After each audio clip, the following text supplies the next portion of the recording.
Now that we've talked about different types of missing data, we're going to make a list of different strategies that you might use for handling missing data.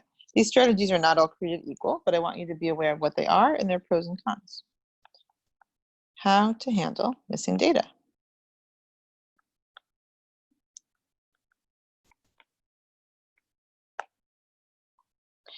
So the first idea, this is one of my favorite things to do in practice, especially for student projects. I think this can be really appropriate, is to create a missing category. What do I mean by that? Create a missing category. So think back to a problem you've worked on, maybe the OkCupid data, and you're looking at people's jobs, right? And you're trying to clean up that data and put them in categories. So you've got people working in education and people working in business and people working in the arts and people working in the sciences, et cetera, et cetera, et cetera. And then you have a bunch of people who didn't answer the question. You know, what should you do? You can leave them as NAs and just not analyze them. That has some downsides, as I think you already can see. We'll discuss more specifically in a moment. But even better, you could keep those people in the data set and just give them a new category called missing.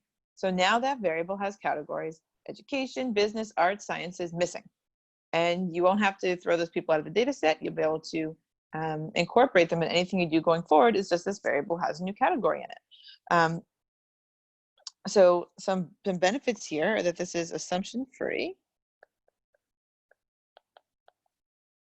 and that you can avoid dropping rows from the data. Now I see it's assumption free. There is, you know, maybe I call it an assumption that it's okay to group together all the people who left out a certain value, or units who left out a certain value for certain reasons. But the idea here is that you're not inserting any information that might not be true, right?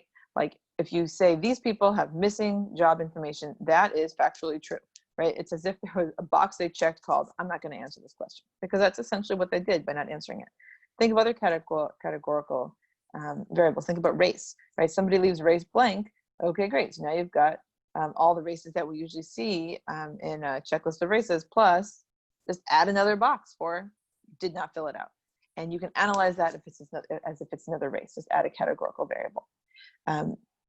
That is practically not very hard, and you're not inserting any information that might not be true, right? That's just describing what you saw in the data. It's an assumption-free way to avoid dropping rows from the data set. Notice that you can even do this for a variable that's not categorical, although it's a little bit harder. Suppose that you have income, and income as a variable, and income is missing sometimes. What you can do is create another variable that is yes or no for income being missing, right? So you have a variable that is equal to 1 if income's missing and 0 otherwise, and then you have your income variable itself, and maybe you set that income variable equal to just 0 when it's missing. As long as you always analyze those two variables together, that's actually okay. So for example, if you're running a regression and these are the predictors, the independent variables, you can have income as a predictor, and it's okay to fill in all zeros for people who didn't say their incomes if you also have another variable that's an indicator for whether income is missing, because then you'll get predictions that are specific to the missing people, not based on that 0 value that you filled in. So the big point is you can create a missing category. I think that is a great idea. And you can do it for categorical variables most easily, but you can also make this idea work for continuous variables as well.